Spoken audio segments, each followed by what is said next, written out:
നാട്ടിൽ തന്നെ ഇങ്ങനെ ഒരു മോഷണം നടന്ന ഓരോ അമ്പലം പിന്നെ എല്ലാവരും പേടിച്ചില്ലേ? എല്ലാവർക്കും പേടിയല്ലേ? എല്ലാവർക്കും പേടിയാണ്. കാരണം ഇതിപ്പോൾ പിടിച്ചുകൊണ്ട് വലിയൊരു ഇതായി. അല്ലെങ്കിൽ എല്ലാവർക്കും സംശയിക്കുമല്ലോ. പള്ളിയിൽ നിന്ന് ആൾക്കാർ നമസ്കരിക്കുന്ന ആൾക്ക് എല്ലാവർക്കും പ്രശ്നം വരും. ഇത് വളവട്ടണവർ അങ്ങനത്തെ ഒരു സ്ഥലമാണ്. അപ്പോൾ എല്ലാവർക്കും ഇത് പിടിച്ചതുകൊണ്ട് വലിയൊരു ആശ്വാസമായി. അന്യസംസ്ഥാന തൊഴിലാളികൾ ഇവിടെ ജോലി ചെയ്യുന്നുണ്ട്. അതിൽ വളരെയൊക്കെ നമ്മൾ കുറേ വെറുതെ അവരെ നമ്മൾ സംശയിച്ചു. കാരണം അവരിൽ നല്ലവരുണ്ട്, ഒന്നോ രണ്ടോ ചീത്ത ആൾക്കാരുണ്ട്. പക്ഷേ ഈ ഒരു സംഭവത്തിലൂടെ അവർ നല്ലൊരു ക്ലിയർ ആയിട്ടുള്ള ഒരു ഇമേജ് ഇവിടെ കാഴ്ച പിടിച്ചതിൽ വളരെ സന്തോഷം. പോലീസും വളരെ നല്ല രീതിയിൽ പോലീസാണ്, നല്ല പോലീസ്. നമ്മളെ മറ്റേ പല ആൾക്കാരും സംശയം ഉണ്ടാവല്ലോ. ഇപ്പോൾ പ്രശ്നം തീർന്നല്ലോ. എന്തായാലും തെളിച്ച് ആരാന്നറിയാതെ കൊണ്ട് ഒരു പ്രശ്നം ഉണ്ടാവുമല്ലോ. ഇപ്പൊ ക്ലിയറായി.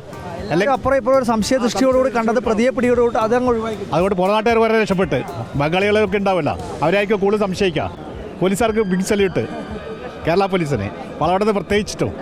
നമ്മുടെ നാടാണല്ലോ. നാട്ടിൻ്റെ ശരിയായൊരു ഭീതി സൃഷ്ടിച്ചൊരു ഇതല്ലേ, അതിനൊരു ശരിയായൊരു പോലീസിനെ അഭിനന്ദിച്ചാൽ. പറയുമ്പോൾ നമ്മളൊക്കെ സൂക്ഷിക്കേണ്ട, അല്ലെങ്കിൽ അങ്ങനെ ഒരു കരുതലെടുക്കേണ്ടുന്നൊരു കാര്യം, ഇത്രയും വലിയ അളവിലൊക്കെ സ്വർണ്ണവും പണമൊക്കെ വീട്ടിൽ സൂക്ഷിച്ച് എവിടേക്കെങ്കിലും പോകുമ്പോൾ കൃത്യമായ രീതിയിൽ പോലീസിലൊക്കെ ഒന്ന് അറിയിക്കേണ്ടുന്നൊരു കാര്യം കൂടി ഉണ്ടല്ലേ?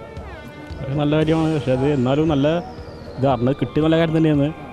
അതെ, നമ്മളിങ്ങനെ ഈ പണമൊക്കെ വീട്ടിൽ സൂക്ഷിച്ച് പോകുമ്പോൾ സ്വാഭാവികമായിട്ട് ഇത് പിന്നെ കൃത്യമായ രീതിയിൽ ഒന്ന് സൂചിപ്പിച്ച് പോകേണ്ടത് പോലീസിലേക്കൊക്കെ അല്ലേ? നഗരങ്ങളിലൊന്നും ഇങ്ങനെ ഇതൊരു പ്രശ്നം, ഇത് ഇത്രയും വലിയൊരു ഭീകരമായ പ്രശ്നം ഇതുവരെ ഉണ്ടായിട്ടില്ല. അതുകൊണ്ടായിരിക്കും ചിലപ്പം കാരണം ഇങ്ങനെയൊന്നും പ്രശ്നങ്ങളില്ലാത്തൊരു ഏരിയയാണിത്.